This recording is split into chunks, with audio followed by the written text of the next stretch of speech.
was in the cafeteria, I got made fun of for being Asian because of my tiny eyes. Children learning their race matters. Their parents forced to teach them what it means to be a person of color in America. If I don't tell them, society's gonna let them know. Where do you start to teach your kids to be anti-racist? Your child might have been born racially innocent, but they don't stay that way for very long. Parents discovering the change starts with themselves. But I know that I'm racist and I don't want to be, I don't mean to be, I'm trying not to be, and that's kind of what we're doing here.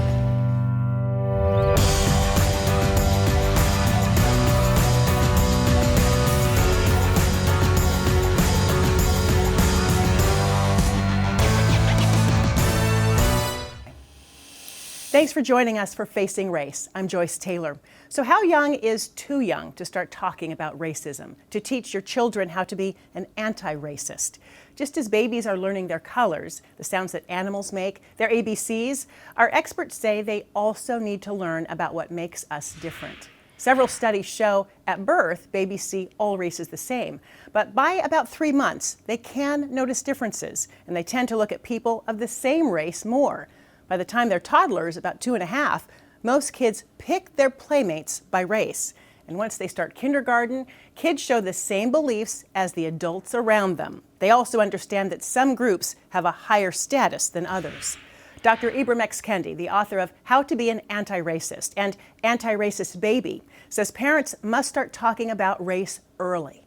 All the while we're imagining, oh, they're 1, they're 2 years old, they're 3 years old, there must be, quote, colorblind. All the while we're allowing the nation, we're allowing our society to raise them to be racist. Earlier this season on Facing Race, we asked you, our viewers, a crucial question. When did you realize your race mattered? For many people of color, like myself, our first racist experiences happened when we were very young. What does that do to a child? We sent Britt Moore to find out. All right, here we go. I just finished up some math. At 15 years old, I was reading a book called Homegoing.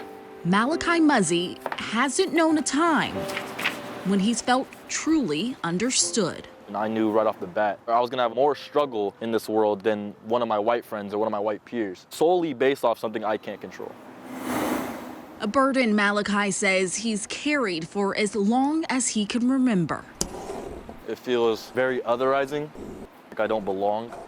I'm lower than. A lot of things that a person in America isn't supposed to feel. The majority of people in my class can either fit themselves in one of these 3 categories, right? Like they're white, they're wealthy, and they're super privileged because of that whiteness and because of all the wealth that comes with that. And it feels like when I'm the only kid who looks like me in my class, it makes me feel like I always have to choose D, which is the other.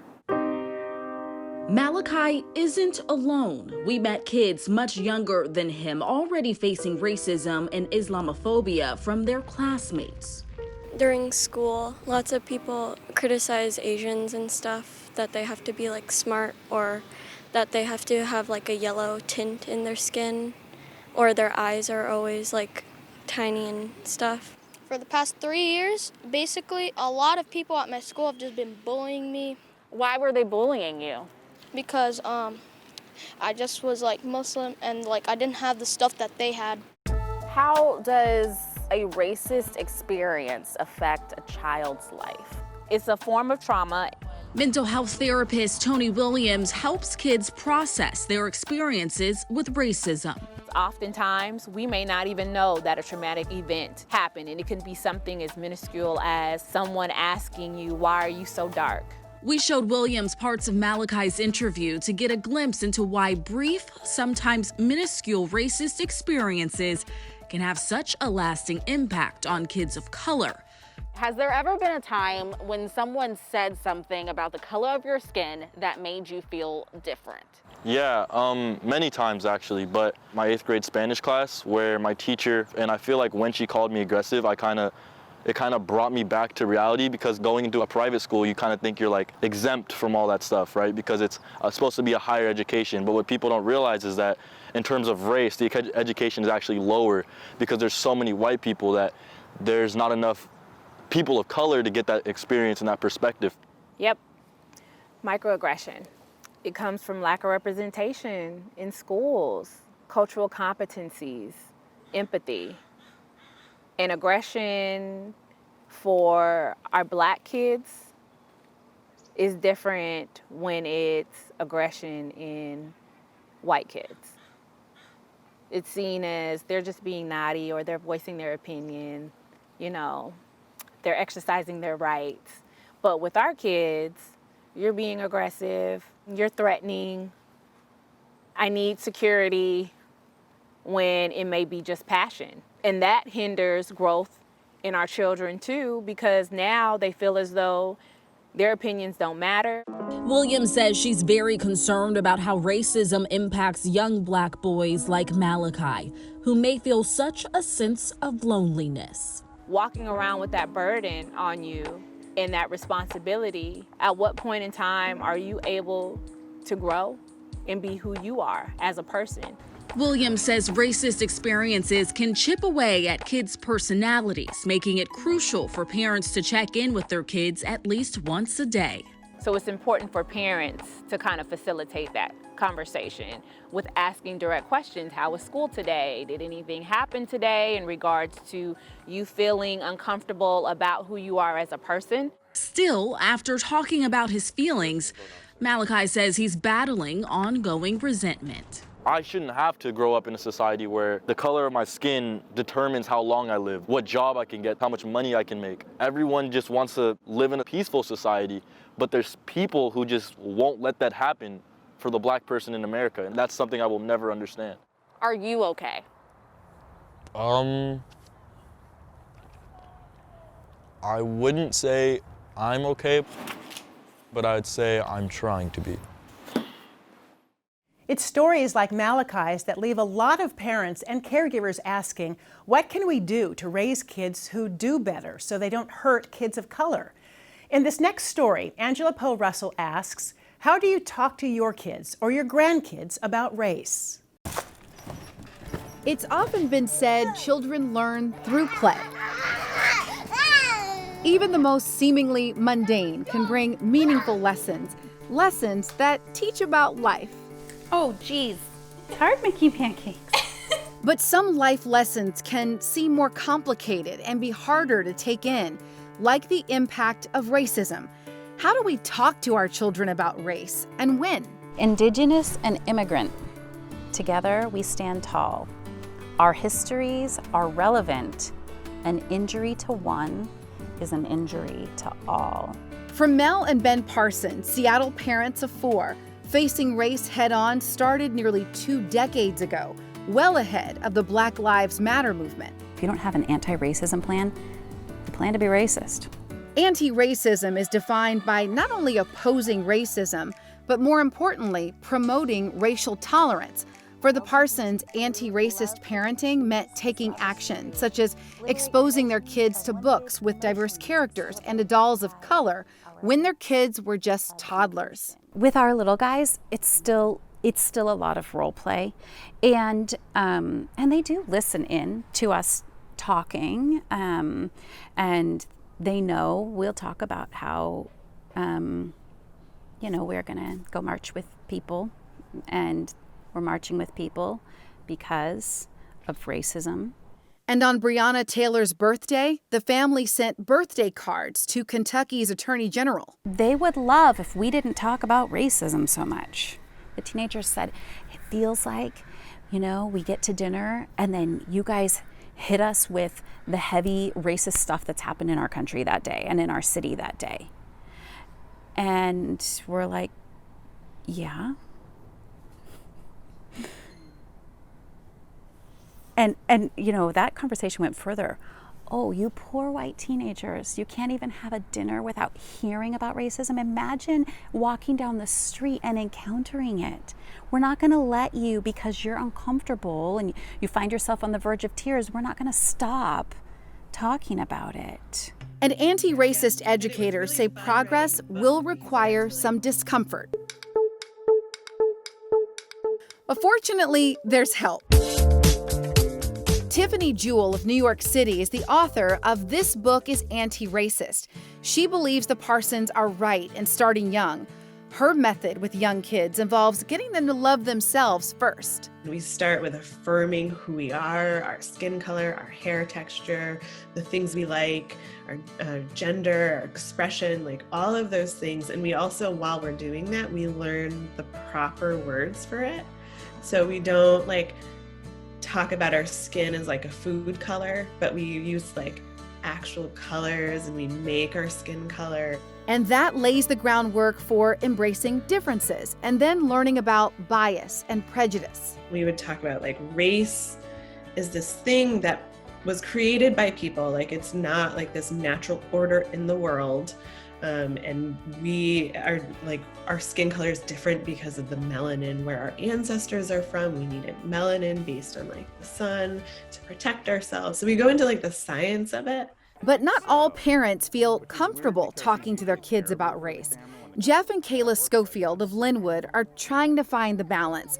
And for them, it means holding off a bit. I want him to notice differences because they're beautiful and there's something we can learn from the differences, but I don't want that to be the focus either.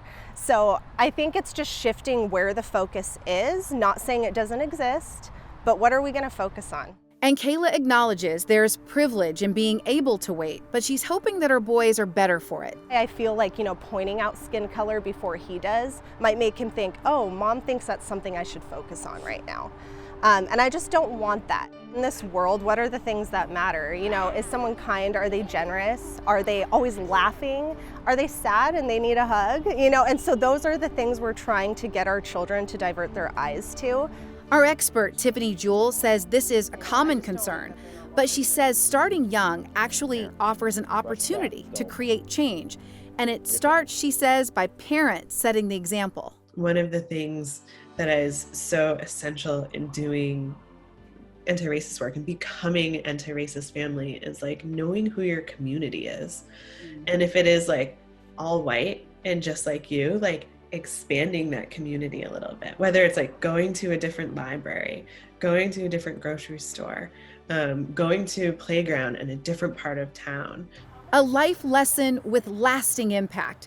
And while the Schofields and the Parsons currently have different approaches on facing race with their children, they share the knowledge that change can only happen if they do. As they get older, they will confront the hard issues that we'll have to sit down and tell them about civil rights and about, humanity can be evil. And here's the ways that we can be a force for good. It comes back to love and empathy. Like, there's hope. You have a great opportunity with your life to do things differently than have been done before you.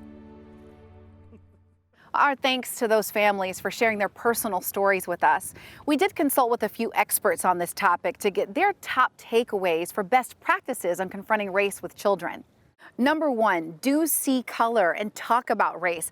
It's common for adults to worry that talking about race will encourage racial bias in children, but turns out the opposite is true. Experts say just like you wouldn't wait to teach sharing, don't wait to teach this topic. Number 2, be thoughtful about charitable work. When you think about connecting with people who don't look like you, don't assume it has to be about charity. They suggest asking a community what they need first. Number 3, speak up.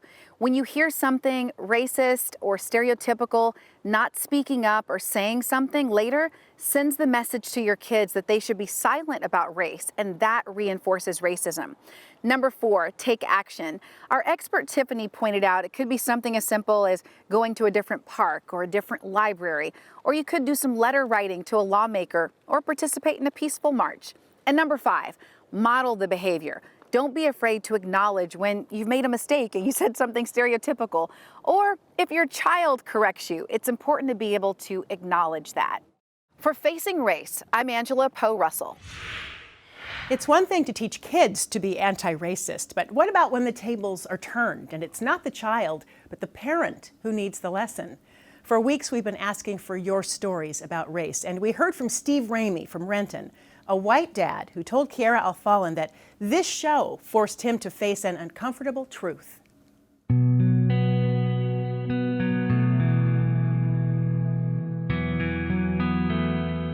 I was kind of raised, to be us against them. I was born in 1960. I was raised in, the 60s back when they had black and white only drinking fountains. I know that if I see a group of white kids and I see a group of black kids, I'm going to be more on guard with the black kids because of the way that I was trained, the way I was raised. I'm just trying to, I guess, be really honest. And I know it's a really harsh thing to say, and I don't want to say it, and I know that people are going to take it wrong, but I know that I'm racist and I don't want to be, I don't mean to be. I'm trying not to be, and that's kind of what we're doing here, is how do I not be, when it's been ingrained in me for my whole life. I'm 60 years old.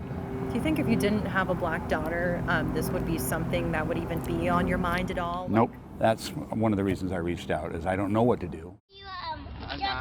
Oh, I'm recording. Oh crap, I'm making a video. Oh, yeah, well, here, then. Hold on, I'll slide you, quick.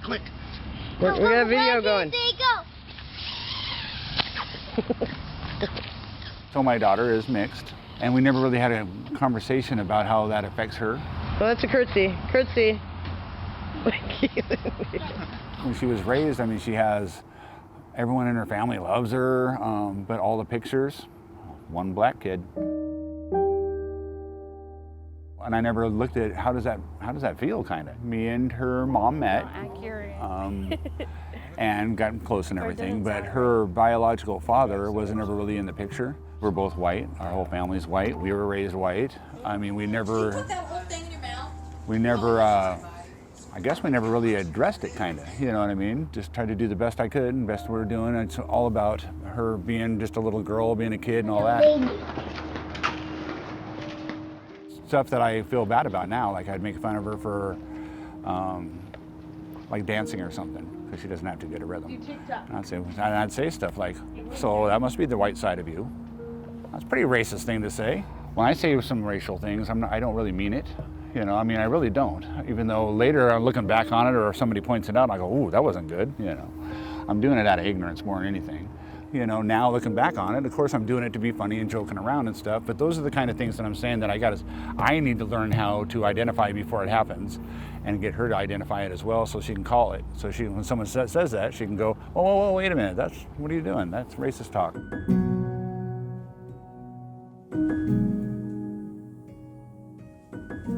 And I went to a mostly white school. I would get called names a lot. They'd call me like brownie or like racist names, or they'd call me like monkey, like a monkey. It didn't really bother me because I didn't really know that I was racist.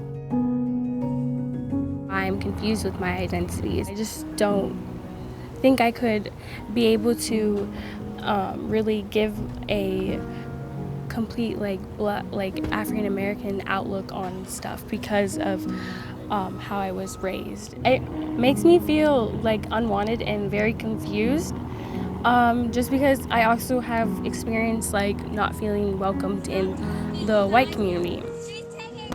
I was pretty much sheltered. I didn't really know much about the big world. What started as a small demonstration early this afternoon has now taken over several city blocks. Those protests continue outside the 3rd precinct. When all of the things that were happening with the Black Lives Matter just started coming up, I seen how it was starting to affect her. And that made me realize that I got to teach her that you're kind of in danger because of the color of your skin. I didn't know anything about cop killing black people or any of this stuff, and I didn't really know any of the racism stuff was going on still until recently.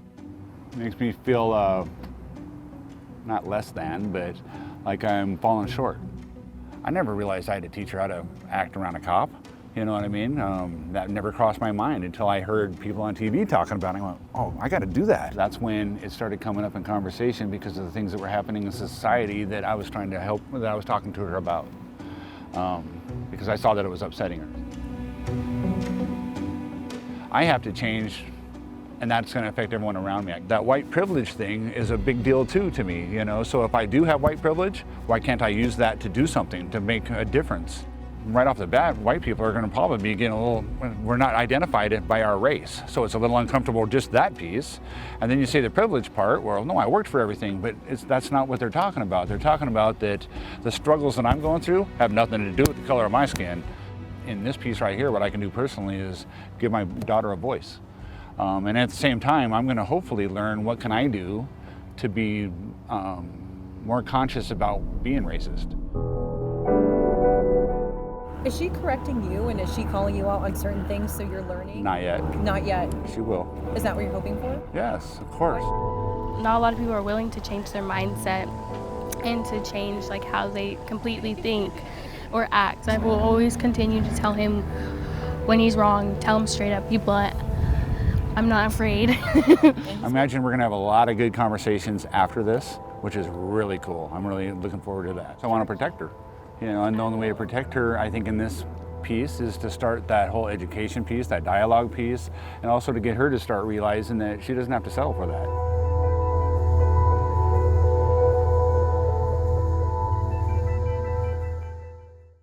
Steve is not alone in starting to recognize his own biases. We put together a resource guide, and you can start by taking the implicit bias test. There's also an exercise that helps identify different forms of racism. Just text the word guide to 206-448-4545, and we'll send you a link. So parents shouldn't wait to teach their kids to be anti-racist. Robin DiAngelo is the author of the New York Times bestseller, White Fragility. She says if we want our children to grow up to be anti-racist, we have to show them by example. What is white fragility? What does it mean to have white fragility? Well, it's a term that is meant to capture a fairly familiar dynamic, and at this point, familiar worldwide, and that is the fairly predictable defensiveness and upset that many white people respond with whenever our racial worldviews are challenged. So the fragility part is meant to capture how little it takes to get us upset. Why is it still so difficult for people to talk about race and privilege? There's not a single reason. There are a lot of reasons that come together. And first and foremost is what we think it means to suggest that someone is racist.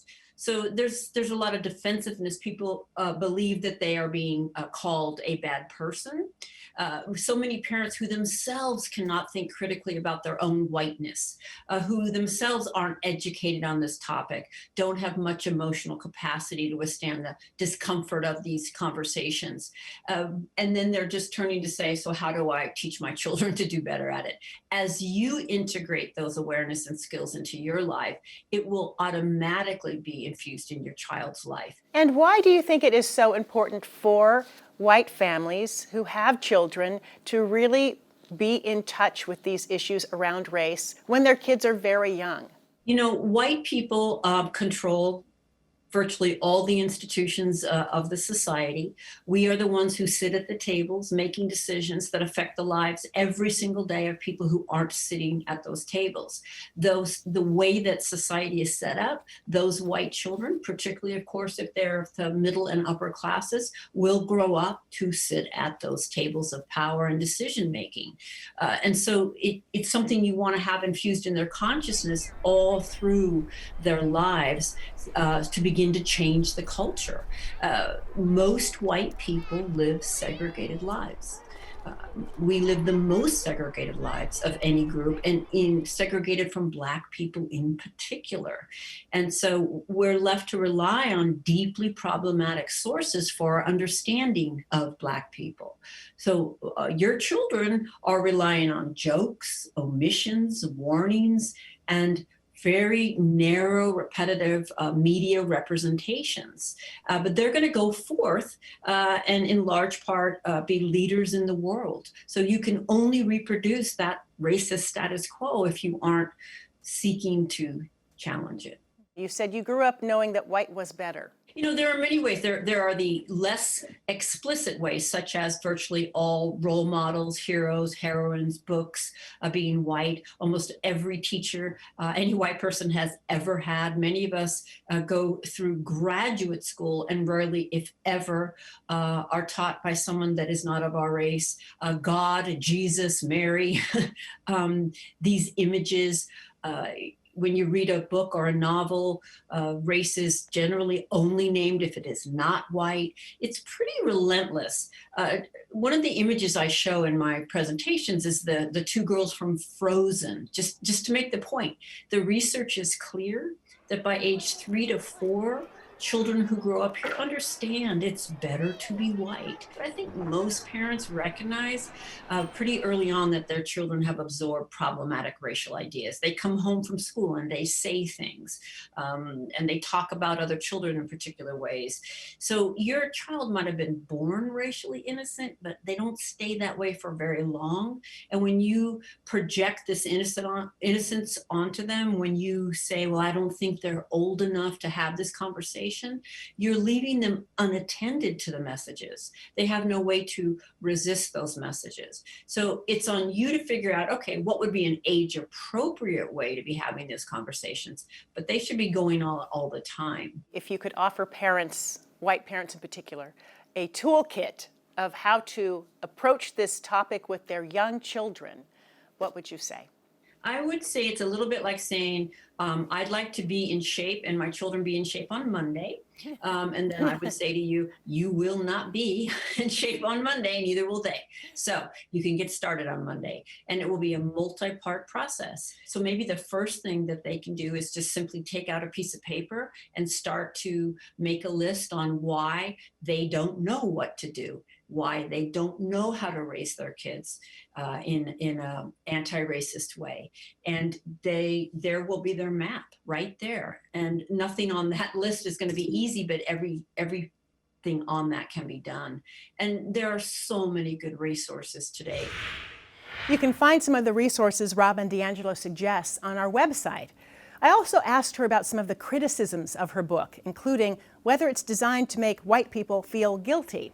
For the full interview, text the word Robin to 206-448-4545. And coming up next, we're going to answer your frequently awkward questions.